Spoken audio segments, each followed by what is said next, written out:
Right breaking చూస్తున్నాం. సింహాచలం ఘటనపై చంద్రబాబు కీలక నిర్ణయం తీసుకున్నారు.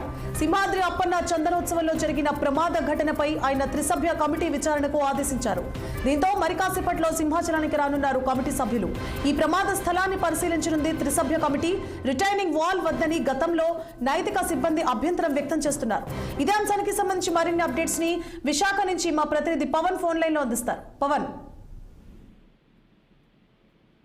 సింహాచలంలో గోడ కూలినటువంటి ఘటనను మరిచిపోక ముందు అక్కడ ఉన్నటువంటి పరిస్థితులు చూసుకుంటే కనుక ఉన్నటువంటి పరిస్థితులన్నీ కూడా నాసి రకమైనటువంటి పనులు జరిగాయి అంటూ కూడా పెద్ద ఎత్తున అక్కడ విమర్శలు అయితే వినిపిస్తున్నటువంటి పరిస్థితి అయితే ఉంది. అయితే భక్తులపై గోడ కూలడంతో శిథిలావస్థల కింద సుమారుగా 8 మంది మృతి చెందారు అని ఏదైతే వార్త ఉందో ఆ వార్తని ఇప్పటికీ కూడా విశాఖ వాసులు జీర్ణించుకోలేనటువంటి పరిస్థితులు అయితే కనబడుతుంది. అయితే ఈ ఘటనకు సంబంధించి 72 గంటల్లో నివేదిక ఏపీ చంద్రబాబు నాయుడు ఇవ్వాలని చెప్పేసి కోరడం జరిగింది. అయితే 3 సభ్యులతో కూడినటువంటి విచారణ కమిటీ అయితే ఇప్పటికే నియమించినట్టుగా తెలుస్తుంది. ఈ రోజు సుమారుగా ఈ కమిటీ విశాఖ సింహాచలం అయితే చేరుకోనుంది. ఈ కమిటీలో ప్రధానంగా ఏదైతే ఈ ఘటనా స్థలానికి సంబంధించినటువంటి ప్రాంతంలో ఈ త్రిసభ్య కమిటీ విచారణ కమిటీ అయితే చేరుకుని అక్కడ ఉన్నటువంటి పరిస్థితులు ఏ రకంగా ఉన్నాయి, అసలు అక్కడ నిర్మాణ పనులు ఏ రకంగా జరిగాయి, ఇంకా జరుగుతున్నటువంటి నిర్మాణ పనులపై ఏ రకమైనటువంటి చర్యలు జాగ్రత్తలు తీసుకోవాలనే విషయంపై పూర్తి స్థాయిలో ఈ త్రిసభ్య కమిటీ విచారణ అయితే చేసే అవకాశం ఉన్నట్లుగా మనకు తెలుస్తుంది. అయితే ఈ ప్రమాదానికి గల కారణాలపై కూడా అన్ని రకాల ఆరాలు తీయనున్నట్టుగా త్రిసభ్య కమిటీకి సంబంధించినటువంటి విచారణ చేసి పూర్తి నివేదికను ప్రభుత్వానికి అప్పచెప్పే ఆలోచనలో ఉన్నట్లుగా కూడా తెలుస్తుంది. అయితే మొత్తానికి ఈ చనిపోయినటువంటి మృతుల కుటుంబాలను ఆదుకునే విషయంలో ప్రభుత్వం ఇటు చర్యలు తీసుకోవడంతో పాటు మరొక పక్క ఏవైతే ఇక్కడ ఉన్నటువంటి ప్రాంతంలో అసలు ప్రమాదాలకు గల కారణం ఏంటి, అసలు ఎవరు ఈ కాంట్రాక్ట్ వర్క్ నిర్మించారు, ఈ కాంట్రాక్ట్ చేయడానికి గల వ్యక్తులు ఎవరెవరు, అసలు అక్కడ ప్రికాషన్స్ తీసుకోవాలి, ఎలాంటి జాగ్రత్తలు తీసుకున్నారు, తీసుకోలే దానిపై పూర్తి నివేదికని ఇవ్వాలంటూ కూడా త్రిసభ్య కమిటీ అయితే ఏర్పాటు చేసినటువంటి పరిస్థితి అయితే ఉంది. అయితే 72 గంటలు ఈ నివేదికను కోరినట్టుగా మనకి ఆంధ్రప్రదేశ్ సీఎం కోరినట్టుగా కూడా ఇప్పటికే మనకి అందుతున్నటువంటి సమాచారం అయితే ఉంది.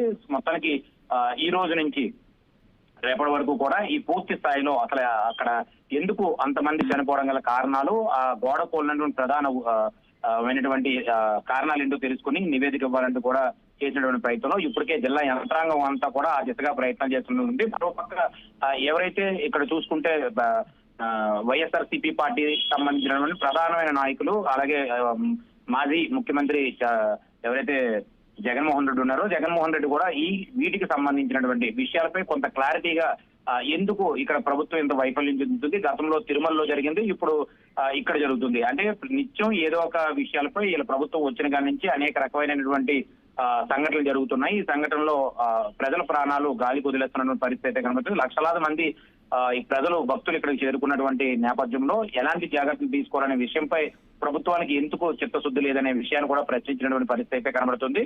అదేవిధంగా ఈ రోజు ఆంధ్రప్రదేశ్ కు సంబంధించి కొంతమంది ముఖ్యమైన నాయకులు కూడా ఆ సంఘటనా స్థలానికి చేరుకునే అవకాశం కూడా ఉన్నట్లుగా మనకు తెలుస్తుంది.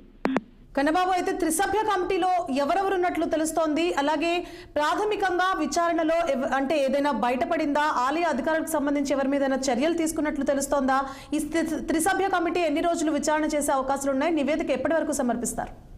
72 గంటల పాటు కూడా ఈ త్రిసభ్య కమిటీ విచారణ చేపట్టే అవకాశం ఉన్నట్లుగా మనకైతే సమాచారం ఉంటుంది. అయితే ఈ కమిటీలో ఎవరెవరిని చేర్చారు, ఎవరెవరు ఉండారనేది కూడా కొంత గోప్యంగా ఉంచినట్లుగా అయితే తెలుస్తుంది.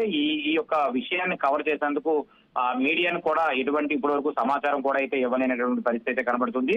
అయితే విజయవాడ నుంచి కొంతమంది బృందం కలిసి ఈ యొక్క ప్రమాదానికి సంబంధించినటువంటి విషయాన్ని పూర్తి స్థాయిలో తెలుసుకునేందుకు పూర్తిగా ఎంక్వైరీ చేయడానికి అయితే ఈ కమిటీని అయితే నియమించినట్టుగా తెలుస్తుంది.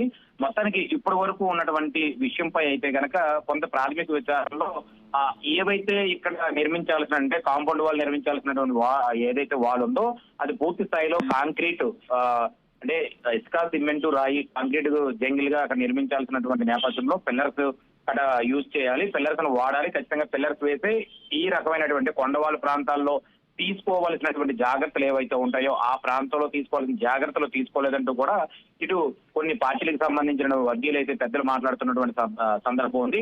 అయితే ఎవరెవరిపై ఇంకా ఎలాంటి చర్యలు తీసుకుంటారనే విషయంపై పూర్తిగా ఏదైతే ఎంక్వైరీ చేసినటువంటి ఈ కమిటీ ఇచ్చినటువంటి నివేదికను బట్టి ఎవరెవరిపై చర్యలు తీసుకోవాలి, కాంట్రాక్టర్ ఎంతవరకు దీనికి బాధ్యులు, లేదా ఇక్కడ ఉన్నటువంటి జిల్లా యంత్రాంగంలో ఎవరెవరు దీనిపై ఉంటారనే విషయాన్ని అయితే కొంత సమయం పట్టే అవకాశం ఉంది. ఎందుకంటే ఈ నివేదిక తర్వాత అనంతరం ఎవరెవరిపై ఎలాంటి చర్యలు తీసుకోవాలనే విషయంపై అయితే ఇటు ప్రభుత్వం వెళ్తున్నట్టుగా కూడా మనకు తెలుస్తున్నటువంటి సమాచారం.